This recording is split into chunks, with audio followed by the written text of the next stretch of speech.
Hi friends, ഇന്ന് നമ്മൾ പഠിക്കാൻ പോകുന്നത് കേരള ബഡ്ജറ്റിനെ പറ്റിയാണ്. കേരള ബഡ്ജറ്റിൽ പുതുതായിട്ട് വന്നിരിക്കുന്ന പദ്ധതികൾ എന്തെല്ലാം, ഇതെങ്ങനെയാണ് പഠിക്കേണ്ടത്, ഇത് കുറച്ച് വീഡിയോസായിട്ട് ഞാൻ ചെയ്യാം.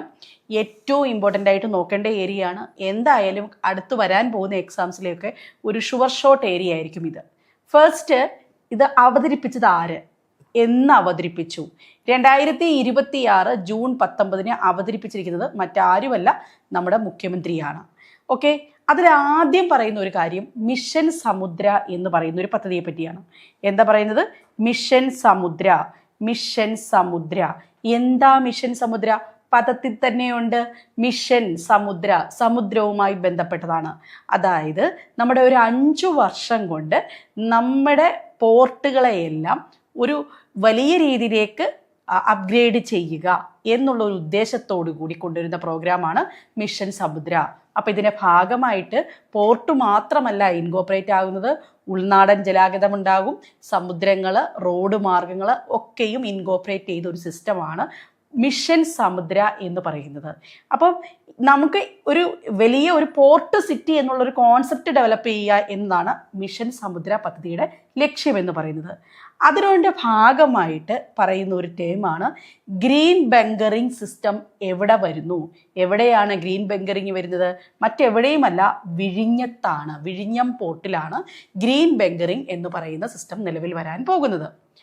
അടുത്തത് പഠിക്കാൻ പോകേണ്ടത് സതേൺ കേരള എക്കണോമിക് കോറിഡോർ. നമ്മുടെ ബഡ്ജറ്റിൽ പരാമർശിച്ച പദമാണ് സതേൺ കേരള എക്കണോമിക് കോറിഡോർ. അപ്പം നമുക്ക് എപ്പോഴും നമ്മൾ കേൾക്കുന്നതാണ് എന്തിൻ്റെയൊക്കെയോ 3-4 എണ്ണത്തിൻ്റെ ഒരുമിച്ചുള്ള ഒരു കോറിഡോർ ഡെവലപ്പ് ചെയ്യുകയാണ്, അല്ലേ? ഇതിപ്പോൾ എവിടെയൊക്കെയാണ് നോക്കി, സതേൺ കേരള. അപ്പോൾ ഏതൊക്കെ ഭാഗങ്ങളുണ്ട്? തിരുവനന്തപുരമുണ്ട്, കൊല്ലമുണ്ട്, ആലപ്പുഴയുണ്ട്. അപ്പോൾ ഈ നഗരങ്ങളുടെ പ്രത്യേകതകളെ പരിഗണിച്ച് ഇവയെ ഒരുമിച്ചാക്കുന്ന ഒരു കോറിഡോർ. അപ്പോൾ നോക്കിക്കേ, ആലപ്പുഴ എന്ന് കേൾക്കുമ്പോൾ തന്നെ നമുക്ക് എന്താ, സമുദ്രവുമായി ബന്ധപ്പെട്ട കൂടുതൽ കാര്യങ്ങളാണ് ഓർക്കുന്നത്, അല്ലെങ്കിൽ ജലവുമായി ബന്ധപ്പെട്ട കൂടുതൽ കാര്യങ്ങളാണ് നമ്മൾ ഓർക്കുന്നത്. എന്നാൽ പിടിച്ചോളൂ, ബ്ലൂ എക്കണോമി എന്ന് പറയുന്ന കോൺസെപ്റ്റ് എവിടെയാണ് കൊണ്ടുവരുന്നത്?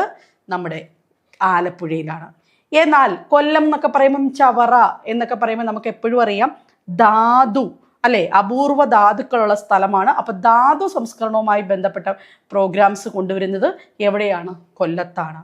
അടുത്തത് നമ്മുടെ ടെക്നോ പാർക്ക് എവിടെയാണ് സ്ഥിതി ചെയ്യുന്നത്? തിരുവനന്തപുരത്താണ്. അപ്പം നോളജ് ആൻഡ് അതോടൊപ്പം തന്നെ സ്പേസ് ഹബ്ബ്, അല്ലേ?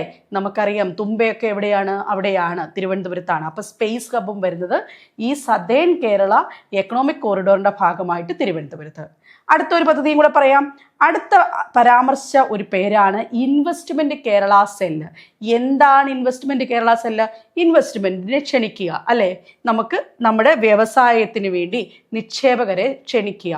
ഭൂമിയും അനുമതിയും ഒക്കെ വളരെ ഫാസ്റ്റ് ആക്കാൻ വേണ്ടിയാണ് ഇൻവെസ്റ്റ്മെന്റ് കേരള സെല്ല് വരുന്നത്. അപ്പോൾ അതിനുവേണ്ടി ഒരു എന്തുണ്ടായിരിക്കും? ഒരു അഡ്വൈസറി ബോർഡ് ഉണ്ടായിരിക്കും. ആ അഡ്വൈസറി ബോർഡ് രൂപീകരിക്കുന്നു. അതിൻ്റെ അധ്യക്ഷനാരായിരിക്കും? മുഖ്യമന്ത്രി ആയിരിക്കും. അപ്പോൾ ഉപാധ്യക്ഷൻ ആരാണ്? വൈസ് ചെയർമാൻ ആരായിരിക്കും? മറ്റാരുമല്ല, എന്താ, നമ്മുടെ വ്യവസായ മന്ത്രി ആയിരിക്കും. അപ്പം ഇത്രയും കാര്യങ്ങൾ നമ്മൾ പഠിച്ചു. വ്യവസായ മന്ത്രിയാണ് ഉപാധ്യക്ഷൻ. പഠിച്ച കാര്യങ്ങൾ 4 പോയിന്റ്സ് പഠിച്ചു, 4മായി ബന്ധപ്പെട്ട കാര്യങ്ങൾ പഠിച്ചു. അപ്പം ഇതിൻ്റെ ബാക്കി വീണ്ടും വീഡിയോസ് ഞാൻ അപ്ലോഡ് ചെയ്യുന്നതായിരിക്കും. മറക്കേണ്ട പേജ് ഫോളോ ചെയ്യാനായിട്ട്.